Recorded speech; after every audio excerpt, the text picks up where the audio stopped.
नमस्कार दर्शकों, आपके साथ मैं हूं गौरव अग्रवाल। आज ईरान पर इजरायल और अमेरिका के हमले का 9वां दिन है। लगातार अपडेट आ रहे हैं। एक और बड़ी खबर है, ईरान ने इजरायल पर फिर मिसाइल दागी है। इजरायल में मिसाइल और ड्रोन हमले का अलर्ट है।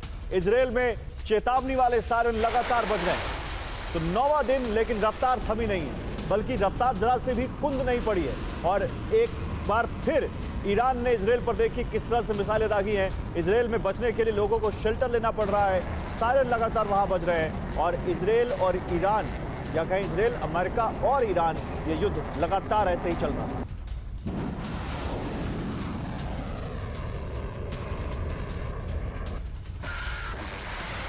तो इजरायल में चेतावनी वाले सायरन बज रहे हैं। ये देखिए, हम आपको दिखा रहे हैं कि कैसे इजरायल में इस वक्त हालात अभी भी तनावपूर्ण हैं।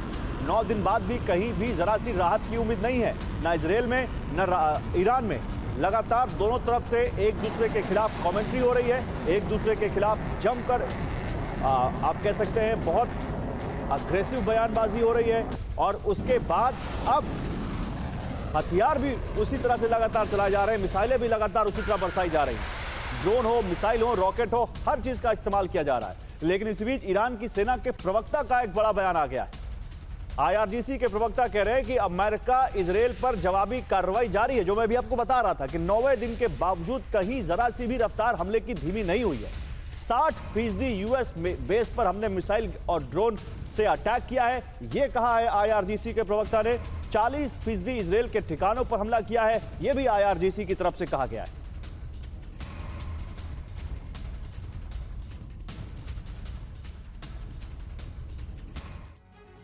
तो बीते 7 दिन से ईरान की जंग जारी है। अमेरिका और ईरान में बमबारी कर रहा है, लेकिन IRGC ने साफ कर दिया है कि वो अमेरिका के विरुद्ध लंबा युद्ध लड़ने के लिए तैयार है। ईरान के इस हट ने अमेरिकी राष्ट्रपति की टेंशन बढ़ा दी है, क्योंकि इस जंग में पेंटागन का खर्च उम्मीद से कहीं ज्यादा बढ़ता जा रहा है। रिपोर्ट्स में दावा है कि जंग के पहले 100 घंटे में अमेरिका कई बिलियन डॉलर खर्च कर चुका है। डर है कि जंग जारी रहती है तो यह खर्च कई गुना बढ़ जाएगा और अमेरिका इसके लिए तैयार नहीं है।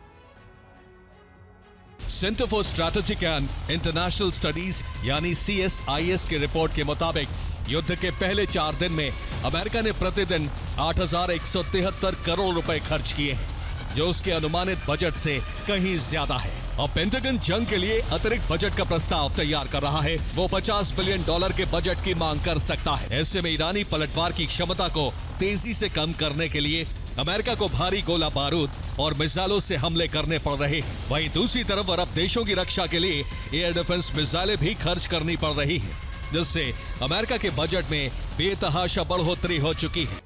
तो युद्ध के शुरुआती 4 दिन का वित्तीय बोझ अमेरिका के लिए चौंकाने वाला है। दावा है कि इस दौरान अमेरिका ने युद्ध पर प्रतिदिन करीब 8,173 करोड़ रुपए का खर्च किया है। वहीं पहले 100 घंटे में अमेरिकी सेना को युद्ध पर 33,930 करोड़ रुपए खर्च करने पड़े। रिपोर्ट के मुताबिक मिसाइल और गोला बारूद पर अमेरिका ने 28,430 करोड़ रुपए खर्च किए। इसमें हमले करने वाली और इंटरसेप्ट मिसाइलों का खर्च शामिल है। वही युद्ध में 3,295 करोड़ से ज्यादा का नुकसान उठाना पड़ा। इस नुकसान में अमेरिकी फाइटर जेट, ड्रोन और तबाह डिफेंस सिस्टम का खर्च शामिल है। इसके अलावा परिचालन खर्च यानी फाइटर जेट्स के फ्यूल और दूसरे खर्चों पर करीब 1,800 करोड़ रुपए खर्च किए गए, जो अमेरिका की उम्मीद से कहीं ज्यादा है। पैट्रियट, टॉमाहॉक और थार्ड मिसाइलों के भारी इस्तेमाल से अमेरिकी भंडार पर दबाव बढ़ गया है। ट्रंप प्रशासन लॉकहीड मार्टिन और RTX जैसी कंपनियों पर मिसाइल उत्पादन तेज करने के लिए दबाव डाल रहा है, लेकिन आपूर्ति श्रृंखला के सीमित होने के चलते उत्पादन बढ़ाने में देरी होने की आशंका है। पिछले 72 घंटे में अमेरिका ने 200 से ज्यादा टारगेट तबाह किए हैं। 2000 किलो के 25 से ज्यादा बम गिराए हैं। दावा है कि ईरानी बैलिस्टिक हमलों में 90% की कमी आई है। वहीं ड्रोन अटैक भी 83% तक कम हो चुके हैं।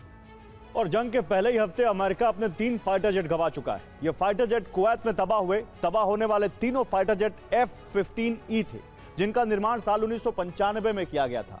इस एक फाइटर जेट की कीमत 285 करोड़ रुपए के आसपास है, यानी अमेरिका को कुल 855 करोड़ का खर्च उठाना पड़ा। वही जंग में ईरान ने अमेरिका के 3 MQ-9 रीपर ड्रोन को तबाह कर दिया है। एक MQ-9 ड्रोन की कीमत 275 करोड़ रुपए के आसपास आकी जाती है। इस हिसाब से ईरान 3 ड्रोन्स को तबाह कर 825 करोड़ रुपए की चोट अमेरिका को दे चुका है। खमेनी का बेटा मुझे स्वीकार नहीं है। हम ऐसा व्यक्ति चाहते हैं जो ईरान में सद्भाव और शांति लाए। मुझे इस नियुक्ति में शामिल होना होगा, जैसे वेनेजुएला के मामले में हुआ था।